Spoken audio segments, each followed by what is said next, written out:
النهاردة هقدم لك الجمبري ازاي نسويه بقشره. انا بحب اسوي قوي الجمبري بقشره، لان اللي ناس كتير قوي ما يعرفوهوش ان قشر الجمبري بالراس بتاعته هي الطعم الحلو قوي اللي بيديه للجمبري. كده حطيت معلقة كبيرة زبدة، ومعايا زي ما قلت تقريبا نص كوباية زيت. بحط البصل، ودلوقتي هحطه على البصل.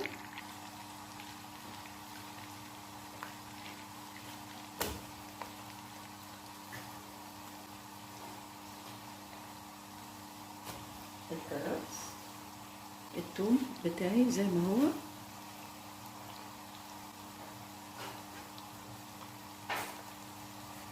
بحط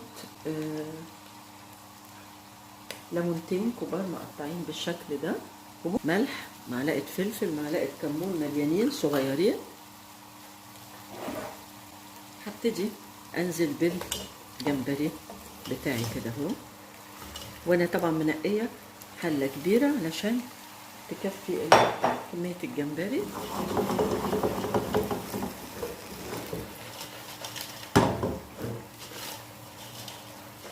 بقلب الجمبري كويس قوي كده بحيث كله يتشرب بالكرفس والتحبيشه بتاعتي. غطي عليه، بسيبه يعني مده 3-4 دقايق كده، والنار برضو بتاعتي عالية علشان ما ينزلش ميته. وهبتدي اكشف عليه واقلب بالطريقة اللي انا وريتها لكم ازاي بقلبه.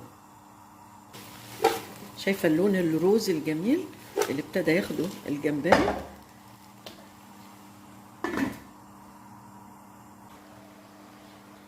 شايفين لون الجمبري بقى جميل ازاي؟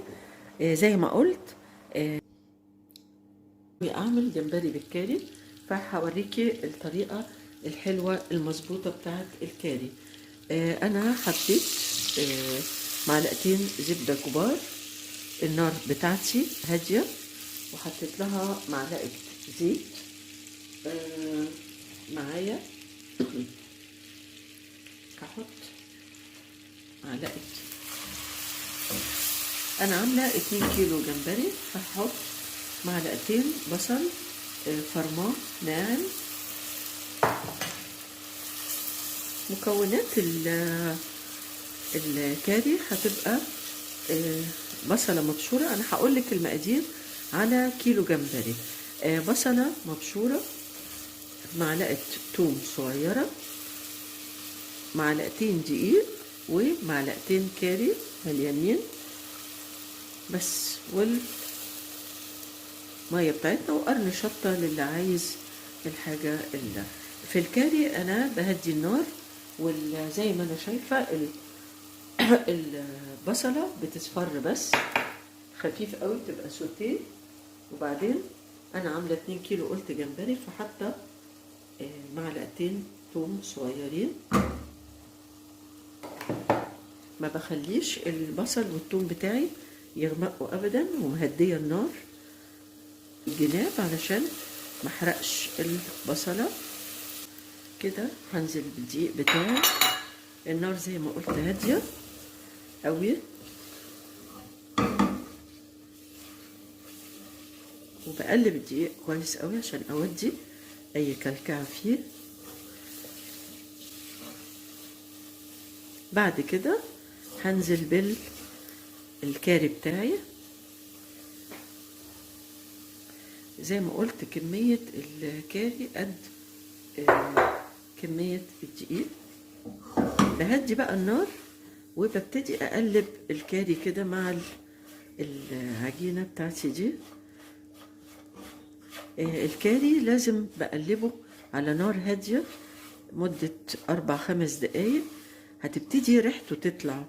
يعني كل ما الكاري ما نحطوش على طول وبعدين نحط المية بتاعته، لا، لازم نقلبه كده شوية علشان يتحمص وتطلع ريحته الحلوة. وبرده مش لازم نزود عشان ما يمررش معانا اهو. خلاص انا كده جاهزه بالميه. هنبتدي ننزلها ميه دافيه شويه بشويه. ابتدي اقلب كده زي ما قلت، نار هاديه علشان ما نكلكعش. طبعا انا هنحتاج ميه كتير. زي ما قلت انا عامله 2 كيلو جمبري وعايزه كميه صوص كتيره. زي ما قلت مكونات الكاري. بقعد يا جماعه يعني بحط الميه على قد كميه الدقيق. برضو هديكي مقدار الميه علشان ما تتعبيش. برضو بتبقى هنحط على المقادير اللي قلناها، اللي هي معلقتين دقيق ومعلقتين كاري. هنحط كوبايتين ونص ميه دافيين. ولو احتاجنا التخن احنا بقى ده نسبة بقولها لك، لو احتاجتي حسيتي انها تخينة قوي بنخفف شوية. مقاديري بقى باقيها في الاخر ببقى موضبة عصير نص ليمونة، ده اخر حاجة، وشوية ربع كوباية كريمة ده في الاخر. وبعدين بنزل بالجمبري بتاعي. قدامك 3 طرق للجمبري. يا بنسويه زي ما انا وريتك في الحلقة اللي فاتت، سويته بقشره وقشرته، يا اما بتجيبيه مقشر بتشوحيه تشويحة خفيفة قوي على جنب بفصين توم ومعلقة زبدة، وبعدين تقلبيه جوه الكاري. كده الكاري بتاعي بقى شايفة التخن بتاعه. برضو انا هخففه شوية، وبعدين بعد كده بعد ما اقلبه حلو ههدي عليه واغطي وبسيبه تلت ساعة عشان البصل والثوم والكاري يستوي. ومن حين لاخر بقلب طبعا عشان ما يلزقش في الحلة، وهسيبه من ربع لتلت ساعة وبنقلب من حين لاخر. كده الكاري بتاعي انا زي ما قلت سبته تلت ساعة عشان البصل. بحط لها كده اهو نص كوباية كريمة. انا اهو الكريمة بتدي نكهة جميلة جدا جدا، وشايفين الجمال بقى اهي. اخر لمسة بحطها نص ليمونة، والكريمة بتاعتي زي ما قلت بعصر كده اهو الليمون. انا مش قادره اقولك بطعم الكاري ده بيبقى حلو ازاي. بقدم جنبه رز ابيض، عايزه رز مصري عادي او رز بسمتي. كده الكاري بتاعي جاهز على اني انزل. زي ما قلت انا مسويه الجمبري بتاعي في الاول ومقشراه.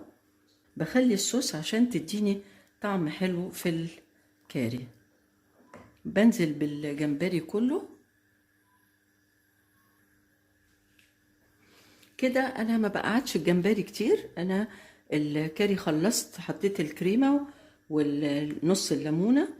الجمبري اصلا مستوي فمش بقعده كتير. بالظبط قبل الغرف بحطه بيغلي فيه 4-5 دقايق مش اكتر، ويمكن اقل كمان، عشان زي ما قلت الجمبري ما يشدش. زي ما انا شايفه اهو احلى جمبري بالكاري. شوفي سمك الصوص، هو ده السمك الصح، مش الجمبري اللي بنشوفه بره بيعملوه زي الميه